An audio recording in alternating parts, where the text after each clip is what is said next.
Son günlər Əfqanistan və Pakistan sərhəddi yenidən od içindədir. Dokan və Çağman bir neçə kiçik keçid bağlanıb, sərhəddə silahlı toqquşmalar şiddətlənib, gecə əməliyyatları, dron hücumları bölgə tamamilə hərbi zonaya çevrilib. Əfqanistan tərəfi iddia edir ki, əməliyyatlar zamanı Pakistanın 58 əskəri öldürülüb, 25 sərhəd postu ələ keçirilib. Pakistan isə bu rəqəmləri təkzib edir və bildirir ki, bizim itkilər 23 nəfərdir. Əvəzində 200-ə yaxın Taliban döyüşçüsü məhv edilib. Yəni hər iki tərəf informasiyanı öz yerinə təqdim edir. Amma bir həqiqət var, sərhəddə real müharibə yaşanır.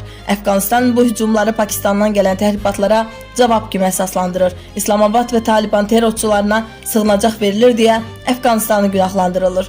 Gərginlik o həddə artıb ki, sərhəd bölgələrində insanlar artıq evlərini tərk edir. Atışmalar fasiləsiz davam edir, bəzi yerlərdə humanitar böhran yaranmaq üzrədir. Səudiyyə Ərəbistanı, Qətər, İran hər iki tərəfə çağırış edir. Gərginliyi azaldın, amma nə Taliban, nə də Pakistan geri çəkilmək niyyətində deyil.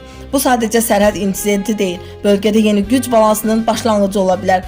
Ekspertlər xəbərdarlıq edir. Əgər bu qarşıdurma davam etsə, Cənubi Asiya yenidən terror, qaçqın axını və iqtisadi təzyiq ilə üzləşəcək. Yəni Əfqanistan-Pakistan sərhədi bu dəfə təkcə iki ölkəni deyil, bütün regionu alovlandıra bilər. Bu artıq lokal deyil, qlobal təhlükə səviyyəsinə qalxan bir münaqişədir. Kanalımıza abunə olub, bəyənib paylaşmağı unutmayın.